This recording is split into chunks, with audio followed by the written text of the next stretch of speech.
All right, experiment time. Yeah. All right, so we're going to run this ice box off of this battery, which is at 80% capacity, and I charge it on my my Schumacher isn't working, so I charge on my EverStart to get that fired up. Only took, I don't know, 20 minutes or so to get fired up here to have an 80%, that's 80% full, all right?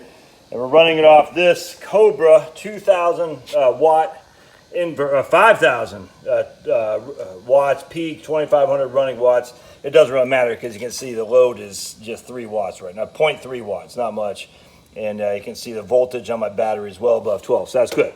All right, so what we're gonna do is we're gonna run that for as long as we can, and then once that sucker, we'll see how long it runs. I'm not sure. I'm sure I could figure it out mathematically with the watt hours that the battery uses, but I just want to do an experiment. Instead of calculating, I like to actually run. So tomorrow, when that sucker is exhausted, that battery is, we're going to take my solar panels, 2 100-watt solar panels each, all right?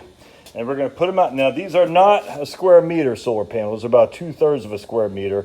All right, so we know that if you're in the sun, if you had 100 watts, 1 square meter in the sun right now, perfect. So right now it's about 1 o'clock. The sun is shining about 1,100 watts right now on a meter square, right where I'm at now.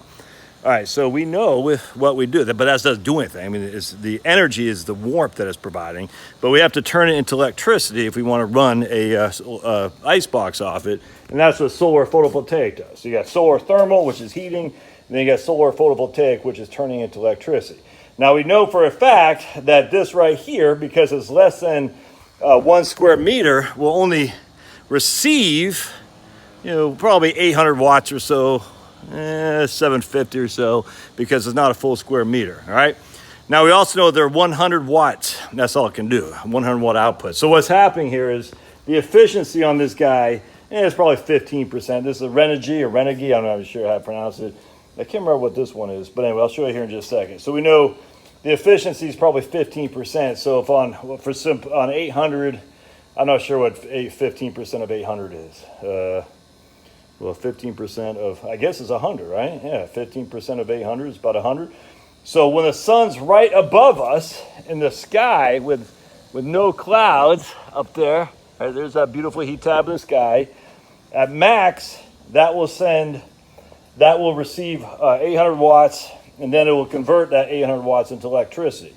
Right now, obviously, the sun doesn't stay like that all day long, and so on average here in Georgia, instead of giving 1,100 watts per square meter on the 24-hour cycle, it's about 170. All right, obviously because the sun goes down at night. Anyway, either way, so my interest is we're going to take 100-watt photovoltaic. We're going to see we have a charge controller down here. Oh, right there. That's a charge controller there. We have this charge controller right there, all right, and you'll see that it is charging. All right, now that doesn't mean anything, because there's no load on it. So, in theory, you could actually take the charge controller and plug a load on there like a fan. Maybe I'll do that just for fun. But I want to see how long it's going to take for my battery to get rejuiced off this solar panel. All right, so just as an FYI, what a charge controller does, let me just show you the back of this solar panel real quick. All right, so you see right there. You're going to see where it says 100-watt solar panel. It doesn't actually say efficiency on there, but you can see it's a 100-watt solar panel. You can see where it says volts right there. Optimum voltage, 22.5 to 18.9. Well, running anything off a battery, you don't want 18 volts. You want 12 volts. So what a charge controller does is it takes this right here, all right, and it plugs into that, and to make it a 12 volt, so you can actually use to fire up a battery.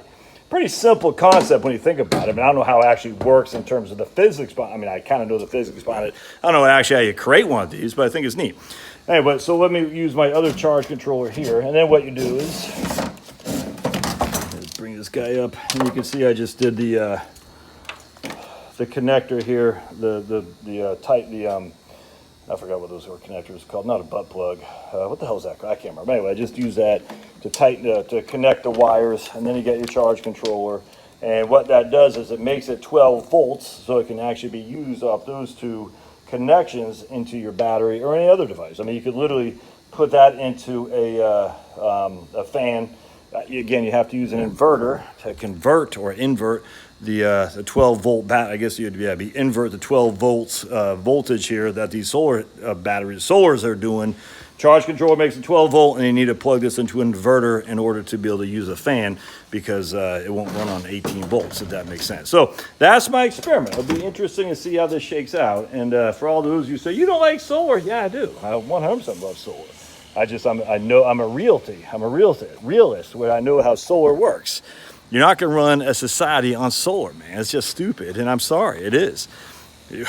You can say all day long, well, work once we have batteries. We're almost right there for batteries. No. We've been saying that for freaking decades and decades and decades. It's not happening, my friends. I wish it were. I would love to be able to freaking get off the teat of John Rockefeller and clan, but it's not happening. So let's be realistic here, shall we? In the interim, solar to freaking give you backup preps for your ice box, for your fridge, if you have a big panel, backyard solar array, or you have rooftop solar, it could even work for your air conditioning and even heating for a little bit. I wouldn't do it, recommend that, but still, at least for heating. But yeah, it gives you some, certainly for electricity, my goodness, for your fans, for your, I don't know about range, but that's why you want natural gas. But definitely can keep your food from melting and give you a fan. So it's for any electricity, yeah, it can work. Again, you have to be careful, because warming electricity is very big in terms of how much the load is on a battery back. So that battery will quickly exhaust itself. But anyway, so it'll be fun. And you can see right here my kilowatt plugged into my inverter. Yeah, it's only 3.3 watts. So this guy is very efficient when it's not one of the compressor isn't kicking in to ice it up. So we'll see. It'll be fun. And you can see my voltage is down at 12.7, 12.6. So we'll see how long that battery lasts. All right, we'll see you guys.